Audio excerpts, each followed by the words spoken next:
ప్రపంచవ్యాప్తంగా మళ్లీ యుద్ధ మేఘాలు కమ్ముకుంటున్నాయి.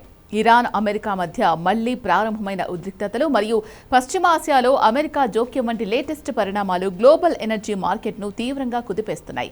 సరిగ్గా యుద్ధం ముదురుతున్న ఈ తరుణంలో మన దేశంలో మళ్లీ వంట గ్యాస్ మరియు పెట్రోల్ డీజిల్ కొరత వచ్చే అవకాశాలున్నాయంటూ సోషల్ మీడియాలో పెద్ద ఎత్తున చర్చ జరుగుతోంది.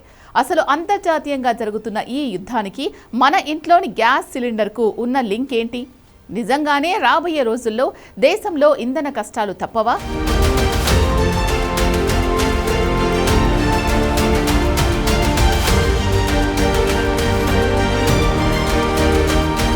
ప్రపంచవ్యాప్తంగా దాదాపు 1/5 వంతు ముడి చమురు మరియు సహజ వాయువు రవాణా కేవలం ఒక్క సముద్ర మార్గం ద్వారానే సాగుతుంది.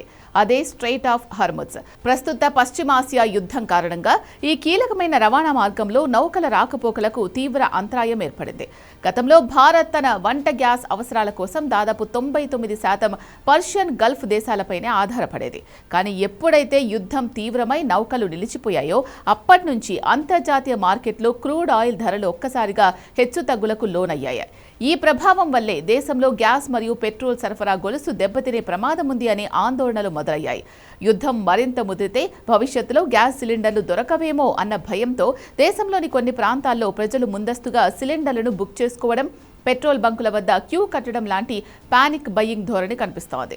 కొన్ని చోట్ల ఈ గందరగోళాన్ని ఆసరాగా చేసుకుని అక్రమ నిల్వలు చేసేందుకు కొందరు ప్రయత్నిస్తున్నారు. అయితే ఇలాంటి పుకార్లను నమ్మి ప్రజలు అనవసరంగా భయపడాల్సిన అవసరం లేదని, అక్రమ నిల్వలపై ప్రభుత్వం కఠిన నిఘా ఉంచిందని నిపుణులు చెబుతున్నారు. యుద్ధం వల్ల గ్యాస్ కొరత రాకుండా ఉండేందుకు కేంద్ర పెట్రోలియం మంత్రిత్వ శాఖ అత్యంత పక్కా వ్యూహంతో అడుగులు వేసింది. గతంలో కేవలం గల్ఫ్ దేశాలపైనే ఆధారపడిన భారత్ ఇప్పుడు తన కొనుగోళ్లను ఇతర దేశాలకు మళ్లించింది. అమెరికా, నార్వే, కెనడా, అల్జీరియా మరియు రష్యా నుంచి భారీగా ఎల్పీజీ కార్గోలను కేంద్రం ముందస్తుగానే ఆర్డర్ చేసి సురక్షితంగా రప్పించుకుంది. గల్ఫ్ దేశాలపై డిపెండెన్సీని 99% నుంచి ఏకంగా 70% తగ్గించడంలో భారత్ విజయం సాధించింది.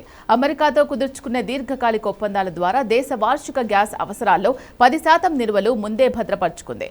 ఇక పెట్రోల్, డీజిల్ విషయానికి వస్తే ప్రపంచ దేశాలన్నీ ఇంధన కొరతతో అల్లాడుతుంటే భారత్ మాత్రం ఎనర్జీ హబ్గా అవతరించింది. భారతదేశం ప్రపంచంలోనే 4వ అతిపెద్ద రిఫైనర్ మరియు చమురు ఉత్పత్తులను ఎగుమతి చేసి 5వ అతిపెద్ద దేశం.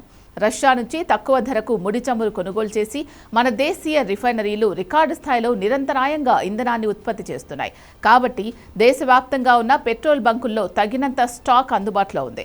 ప్రస్తుతానికి దేశంలో పెట్రోల్, డీజిల్ రేషనింగ్ లేదా కొరత వచ్చే అవకాశాలు చాలా తక్కువని అధికారిక వర్గాలు స్పష్టం చేస్తున్నాయి.